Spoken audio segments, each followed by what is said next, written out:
This is how I was able to make over $1,000 by using this simple trading rules and strategies.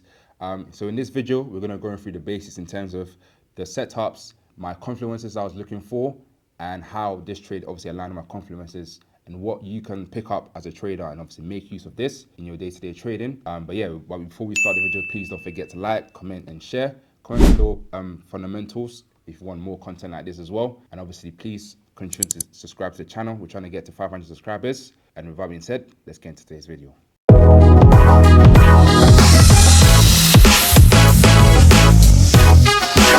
Like I said, guys, we're back on the charts now. So now what I'm going to do, I'm going to go through the setup. So I'm going to have it somewhere on the screen so you can sort of see what in terms of the before and the after. So you can sort of get an idea that, I posted this on my Telegram as well. Like I said, follow my Telegram. It's all going to be linked in the bio. So you can sort of get day-to-day updates on what I'm looking at and how you can also obviously learn from me as well. But yeah, anyways, like I was saying, so this is a NASDAQ setup that I posted. And obviously this was a buy trade, as you can see. So usually when I look at the markets, first thing I always do is I identify my lows and my highs. So I just need to make sure in terms of what's the market structure I'm currently looking at, whether this market structure is a bullish structure or bearish structure. That's the first thing I always look at. And obviously we then, if we could then identify the structure we're in, we then know if we need to identify a supply zone or demand zone.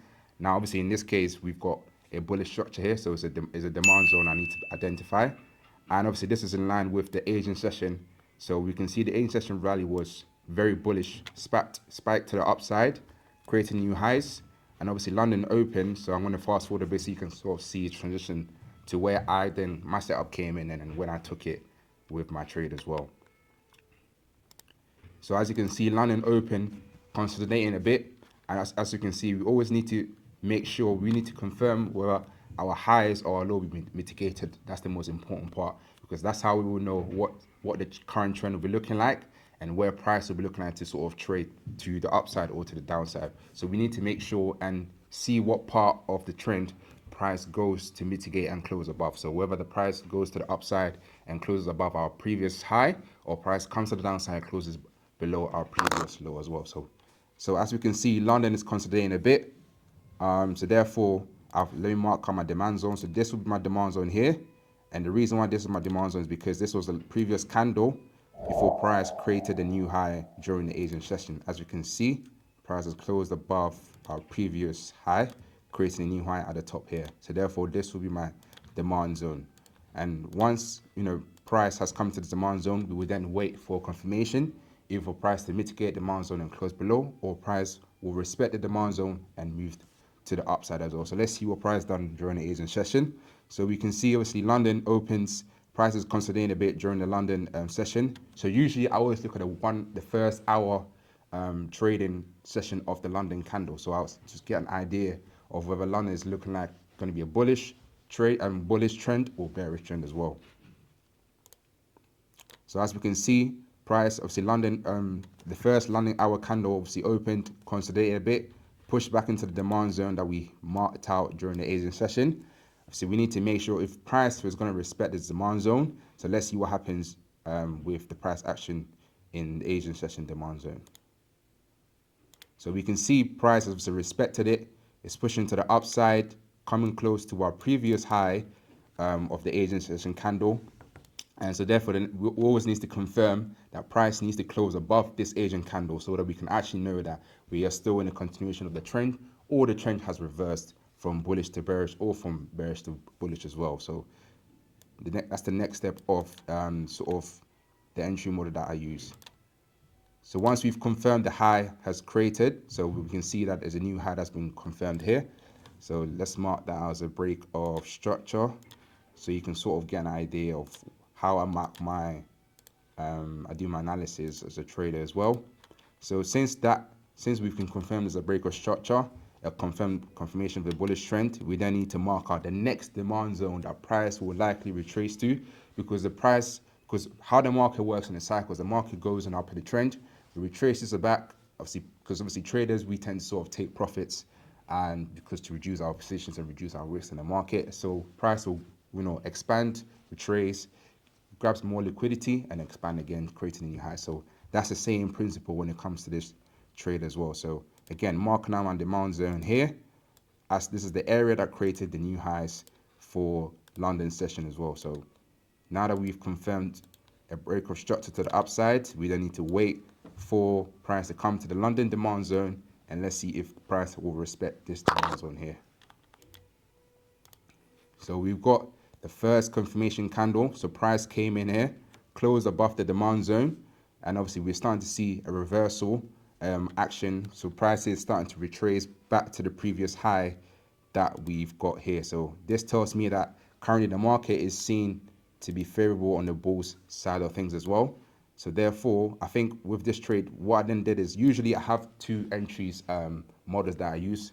The first one is usually the chill, which is a change of character entry, but usually that will require me for me to go to a smaller time frame so that I can sort of get a much more clear entry. Obviously, sometimes that can affect, because when you go on a lower time frame, it might be more clear indication we need to enter a trade. And the second entry model that I use is normally used based on the candles, in terms of when the candles come to my demands or on my zone I'm looking at, is the candles closing quite massively momentum in terms of the volume wise, or is the candles rejecting our demand zone? That way I can know what to sort of do with my trade analysis. But obviously I can see here, so we can see our first rejection happened, price pushes to the upside, came back to the demand zone again, another rejection happened. So I think once I've seen this rejection, this is where I then put so I entered a live trade, I believe, and I put my stop loss just below the rejection candle's wick, and I targeted, I think it was a 1 to 5 trade, if I'm not mistaken. Like I said, I will put a screenshot somewhere on the screen so you can sort of see how it went. So yeah, I believe it was somewhere here along the lines of, yeah, and it was a 1 to 5 R trade, if I'm not mistaken. And yeah, so, and just like that, I think this trade was in line with NFP as well. So obviously I'm going to be if you guys obviously want a part 2 of this video in terms of me breaking out how fundamentals are key to trading as well, obviously make sure you comment below fundamentals. So obviously I know you guys will want how I use the fundamentals sort of as an edge in terms of my trading strategy as well. So, but yeah, as you can see, price has, obviously fallen in line with all our confluences that we've got. Breaker structure, respect of the demand zone, another clean breaker structure during the London session. Price retraces back to the second demand zone, a respect of that demand zone, and obviously a confirmation based on candle wicks rejections to the upside of the trend that we're currently in. So obviously then we enter a live trade with obviously a nice risk to reward ratio. And yeah, without further ado, let's see what price did for this trade and how I was able to make over $1,000. As you can see, just like that, TP is a hit, and that's how I was able to make over $1,000. So yeah, if you guys want more content like this, please don't forget to like, comment, and share. Like I said, I'm trying to get to 500 subscribers, so I would highly appreciate if you guys can continue to support the video, continue to support the channel. Like I said, follow all my social media platforms. My Instagram's there. I'm more active on there. I tend to sort of post live trading live setups where you can guys can find out more about what I do behind the scenes. Obviously, Telegram is more for for more advanced stuff for people that already have an understanding of trading, and obviously want to sort of get another trader's perspective. I'm really active on there, and I think that's pretty much it. Yeah. So yeah, with that being said, it's been your boy Capitals, and I'm out. Peace.